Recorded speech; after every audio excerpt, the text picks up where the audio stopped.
जिस स्त्री ने पुरुष ने विवाह से पहले संबंध बना लिए, उनसे अगर आप विवाह करेंगे तो आपका वैवाहिक जीवन खराब ही होने वाला है। प्रमाण में दिखा रहा हूं साहब। ऐसे कौन कौन से बिंदु हैं, अगर स्त्री के अंदर ये हैं तो स्त्री से फिर विवाह नहीं करना चाहिए। पुरुष का भी दिखा रहा हूं, ऐसे कौन कौन से बिंदु हैं, अगर पुरुष के भीतर ऐसा स्वभाव है, ये बिंदु हैं, तो फिर पुरुष से विवाह नहीं करना चाहिए। अब आप बोलोगे कलयुग में तो ऐसा ही हो रहा है, क्या पता भैया, सब विवाह से पहले संबंध बना के आ रहे हैं, तो इसीलिए तो इसका नाम कलयुग है, इसीलिए तो अस्पताल में भी इतनी भीड़ है, इसीलिए तो मंदिरों में भी इतनी भीड़ है, इसलिए तो कोर्ट कचहरी में भी इतनी भीड़ है, क्योंकि इसका नाम कलह का युग है। आपने अपने कर्म बिगाड़े, अब भोग लीजिए, फिर आप ये भोग रहे हो। ये प्रमाण देखिए मेरे भाई, फिर आपसे बात करेंगे। बिल्कुल साफ लिखा हुआ है कि कौन से ऐसे दोष हैं जिसमें स्त्री आग्रह हो जाती है। आग्रह बोलते हैं जिसको स्वीकार ना किया जाए, जिसको ग्रहण ना किया जाए। सबसे पहला है दीर्घ काल से अगर कोई असाध्य रोग चलता हुआ आ रहा है, जैसे कैंसर है, दमा है। नंबर 2, कुतिस्थ रोग से अगर वो ग्रस्त है, जैसे कोढ़ है, सफेद दाग है, दाद है, खुजली है।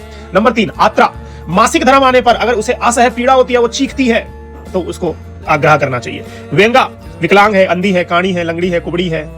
नंबर 5, मैथुन, सष्टा मैथुन, अगर विवाह से पहले ही संबंध बना लिए तो उसे आग्रह करना चाहिए, वही विचारिणी है अगर स्त्री। दूसरा है दृष्टा, ढीठ है, निर्लज्ज है, अश्लील विषयों में अगर बहुत ज्यादा रुचि स्त्री लेती है। नंबर 7 है अनंगत भावा, मतलब पुरुषों के, पराये पुरुषों के प्रति अगर मित्रता है, बहुत ज्यादा प्रीति है, तो उसे भी आग्रह करना चाहिए। नीचे लिखे में पुरुष के भीतर ऐसे कौन से दोष हो कि उसे अवर्णीय करना चाहिए, आग्रह करना चाहिए। सबसे पहले मानसिक संतुलन अगर उसका ठीक नहीं है। नंबर 2, निष्कृष्ट काम करता है, धनुष्ठान आदि अयोग्य घोषित कर दिया गया। नंबर 3, क्लीब है, नपुंसक है, रति भोग में असमर्थ है। नंबर 4, दुर्भग, दुर्भग बोलते हैं समलैंगिक ताल्लुकात रखता है, पशुओं के साथ गुदा मैथुन करता है।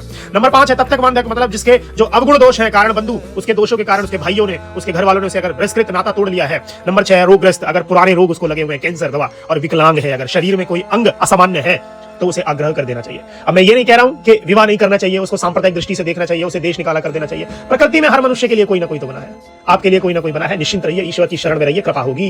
देखा प्रमाण आपने, अब स्वतंत्र हैं आप अभद्र टिप्पणी करने के लिए। मुझे, मेरी माँ को, मेरी बहन को कोई फर्क नहीं पड़ता साहब। इसीलिए याद करें, मेरी सखी जब आप संबंध बना रही थी तो आत्मा ने निरंतर आपको रोका, निरंतर आपको रोका कि मत बना, ये कर्म आगे भोगने पड़ेंगे। आप नहीं मानी, आप नहीं माने मेरे भाई। और देख लीजिए आज आपका क्या जीवन है।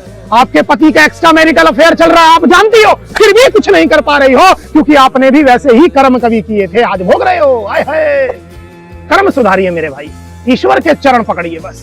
कर्म जब आप सुधारेंगे, ईश्वर के चरण पकड़ के रखेंगे, तो जो माया आएगी वो परेशान नहीं कर पाएगी। और अगर तामसिक शरीर कर लेंगे, गंदे काम करेंगे, मांस खाएंगे, मदिरा का सेवन करेंगे, वीर्य नाश करेंगे, तो माया फिर आपको वो पटकेगी, आप ईश्वर के सामने जाओगे, ईश्वर भी विमुख हो जाएंगे साहब, ईश्वर भी नहीं देखेंगे।